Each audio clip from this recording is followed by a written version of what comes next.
What's happening? Brian Tong here, and welcome to the Apple Bite for everything good and bad inside the world of Apple. iOS 7.1 is officially out and brings a whole bunch of improvements and tweaks. Now, if you've updated to it already, you'll notice iOS 7's animations are snappier, and things like the slide to power off or the buttons in the phone app have been revamped. Siri now allows you to manually control it by holding down the home button when you speak and releasing it when you're done. The calendar has an option to display events in the month view. Finally, there's also an auto HDR setting for the iPhone 5S camera that only takes an HDR version of the picture when it detects that it's optimal to do that. Now, iOS 7.1 also improves Touch ID recognition, and there's plenty of other smaller tweaks. So far, I'd say this is definitely worth the update, but the most annoying feature is how they changed the coloring of the caps locks button, and I might be stupid, but it's actually just more confusing. Try typing a sentence that has alternating words with capitalization and you'll see what I mean. And that's a bad apple. Unless I'm actually stupid. But come on, iOS 7.1 is old news already after being out for a few days, and a new report by 9to5Mac says that Apple will bring a more polished Maps app in iOS 8. Their sources say Apple's database for iOS Maps will be upgraded with enhanced data, so it's significantly more reliable thanks to acquisitions of several companies like Broadmap, Embark, and Hopstop. New points of interest and new labels will make places like airports, parks, and bus stops easier to find, and the biggest change will be bringing back public transit directions that will be deeply integrated into the new Maps application. Now, the report also says the Big A has begun work on augmented reality functionality that uses the iPhone's Compass hardware to visually see nearby points of interest. This feature is likely to surface down the road and not anytime soon, and we shouldn't forget that Apple received a patent for this functionality in 2011.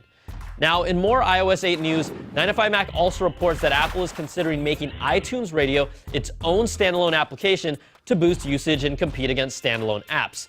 The concern is that since it's just a tab in the music app, it doesn't have a promoted presence in iOS 7, and that's hurt its growth for the service because they're not getting enough advertising revenue.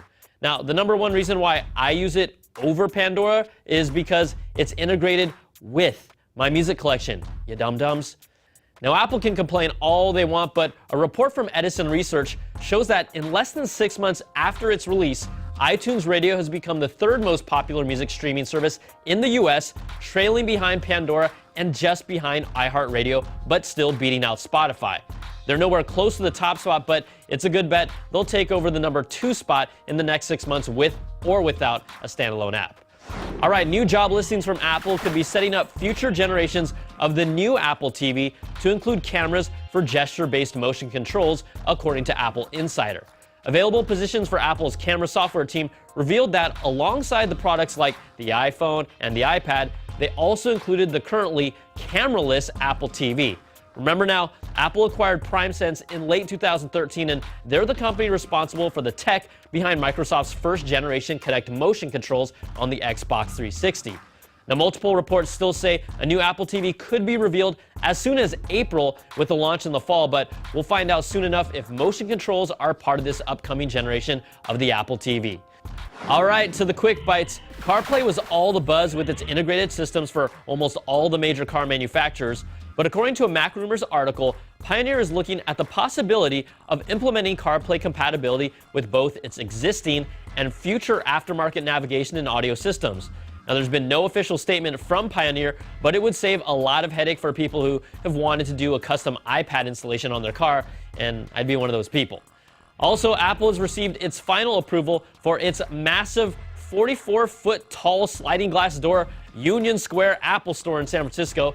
Apple can now begin construction just 3 blocks away from their existing San Francisco store. And in a Wall Street Journal interview at South by Southwest, the big geek, we call him Shaquille O'Neal, told them that he spends about $1,000 on apps every week. A week. Now, this week it was Deer Hunter games, and he really wants an iWatch as well.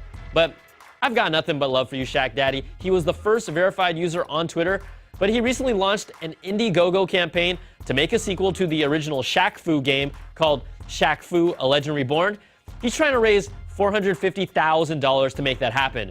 But you know the man has enough money to do it himself, especially if he's spending over 50 G's a year on apps. Come on, Shaq! That's a bad apple! But please, don't do this to my face.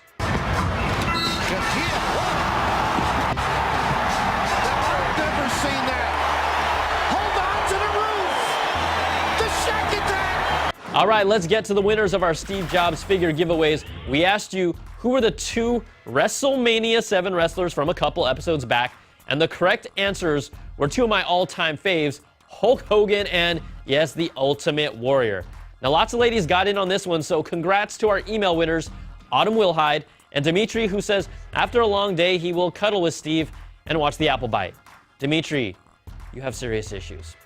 And our Twitter winners, Wilson Gell and Jacob Zigaluski, who says he will dress Steve like a Barbie doll and replace it with one of his sister's Barbie dolls, which means you actually want a Barbie doll.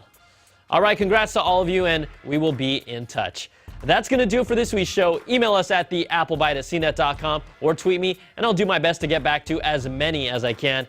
I'm Brian Tong. Thanks so much for watching, and we'll catch you guys next time for another Bite of the Apple.